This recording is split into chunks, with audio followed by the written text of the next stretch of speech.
আঘোণৰ পথাৰত সোণগুটি চপোৱাৰ পিছত হাঁহে মাহে এসাঁজ খাবলৈ সাজু হৈছে চহা অসমীয়া। ভোগালীৰ আনন্দ ল'বলৈ ৰাজ্যজুৰি ব্যাপক তৎপৰতা। ভেলাঘৰ মেজি সজাৰ বাবে দিনে নিশাই ব্যস্ত গাঁৱৰ বুঢ়া ডেকা। আখলতো ব্যস্ততা বাঢ়িছে জীয়ৰী বোৱাৰীৰ। লাড়ু পিঠা চিৰা মুড়িকে ধৰি সুস্বাদু ব্যঞ্জনেৰে ভোগালীৰ ভোগলৈ সাজু হৈছে গাঁওবাসী। সৰভোগ ৰামদিয়া মালৌখুটি জাজিমুখত প্ৰস্তুত হৈছে থমা দৈ।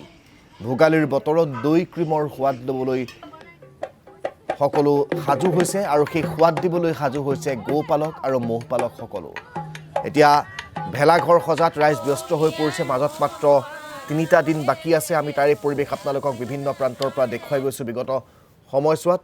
আমি লংকাৰ পৰা ভোগালীৰ প্ৰস্তুতিৰ কিছু পৰিৱেশ দেখুৱাম সঞ্জীৱ শইকীয়াৰ জৰিয়তে। হেঁপাহৰ ভোগালী বিহুলৈ মাত্ৰ কেইটামান দিন বাকী আছে। অসমৰ গাঁৱে ভূঞে এতিয়া ঢেঁকীৰ গুমগুমনি শব্দই আকাশ বতাই কঁপি তুলিছে। আমি উপস্থিত আছোঁ লংকাৰ তিনিআলি বামুণ গাঁৱত। আমাৰ কেমেৰা সহযোগে কিছু দৃশ্য দেখাব। দেখিছে ইয়াত লংকা বামুণ গাঁও তিনিআলি দৃশ্য। এই লোকসকলে কিন্তু এনেদৰে বিহুৰ বাবে প্ৰস্তুতি চলাইছে। তেওঁলোকে ঢেঁকীত পিঠাগুড়ি খুন্দিছে, তিল পিঠা বনাইছে, তেল পিঠা বনাইছে, আদি নাৰিকল পিঠা বনাবলৈ সাজু হৈছে। আমাৰ কেমেৰা সহযোগী সমগ্ৰ দৃশ্য দেখুৱাই আছে আচলতে এই লোকসকল কেনেকৈ এই হেঁপাহৰ ভোগালী বিহুটোক তেওঁলোকে আদৰিবলৈ প্ৰস্তুতি চলাইছে বা তেওঁলোকৰ যি ভোগৰ উৎসৱ এই ভোগালী বিহুটোক কেনেকৈ ভোগৰে আচলতে পালন কৰে তাৰ বাবে চেষ্টা হাতত তুলি ৰাখিছে এই মহিলাসকলে। আমি পোনে পোনে আগতে বাইদেউৰ ওচৰলৈ যাব বিচাৰিছোঁ। বাইদেউ, প্ৰথমতে ভোগালী বিহুৰ আগন্তুক শুভেচ্ছা থাকিলে কি বনাব আজি? ধন্যবাদ। আপোনালোকলৈকো ভোগালী বিহুৰ শুভেচ্ছা জনালোঁ। আমি আজি ইয়াত তিল পিঠা বনাবলৈ আয়োজন কৰিছোঁ আৰু নাৰিকলৰ লাডু লগতে তেল পিঠা গোটেইখিনি আমি প্ৰতি বছৰে এনেকৈ গোটেইখিনি মিলি পেলাই বনাওঁ। এইবাৰো আমি তেনেকৈ বনাবলৈ আমি যুঁজাল চলাই আছোঁ। আৰু অকলে খাবলৈ কাৰোবাক দিব? নাই, আমি আমাৰ গোটেইখিনি লগ হৈ উৰুকাৰ যেনেকৈ কিবা খানা খাওঁ তেতিয়াও খাওঁ আৰু আত্মীয় স্বজনলৈকো পঠিয়াই দিওঁ। একেলগে মানে ঘৰে ঘৰে ভগাই লৈ গুচি যাব? হয়।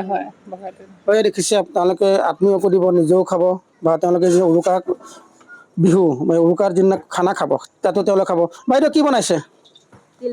তিল পিঠা। তিল দেখাই নাই দেখোন, কম আছে। এইটো বগা তিল। এইটো বগা তিল ন? কিমান মান বনাবগৈ আপোনালোকৰ? আমাৰ ইয়াত 5-6 কেজি খুন্দা হয়। মানুহ ঘৰৰ যে ভগাই ল'ব। আজি প্ৰথম খুন্দিছোঁ কাৰণে আজি কমাই খুন্দিছোঁ। কাৰোবাক দিবনে নে নিজে খাব?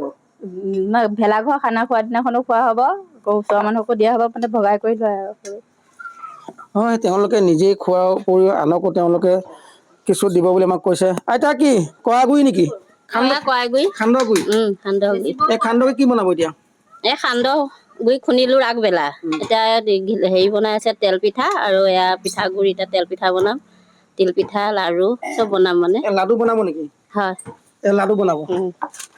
হয়, হৈছে অন্য এগৰাকী মহিলা আছে, তেওঁ পিঠাগুৰি চালি আছে। আমি তেখেতৰ ওচৰলৈ যাব বিচাৰিছোঁ।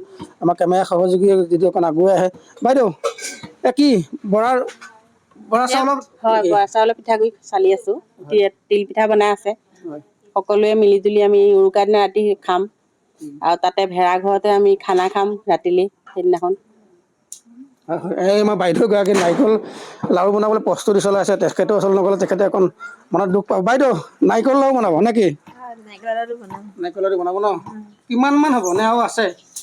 আৰু দুটাকে কৰি লৈছোঁ, তাৰপিছত আকৌ কৰিম। আৰম্ভ কৰিছে ন? আৰম্ভ কৰিছোঁ। কেতিয়া ঠিক নাই? নাজানো আৰু কেতিয়া হয়। হয়, তেখেতসকলে কৈছে। সঞ্জীৱ শইকীয়া, আপোনাক এই মুহূৰ্তত ধন্যবাদ জ্ঞাপন কৰিছোঁ।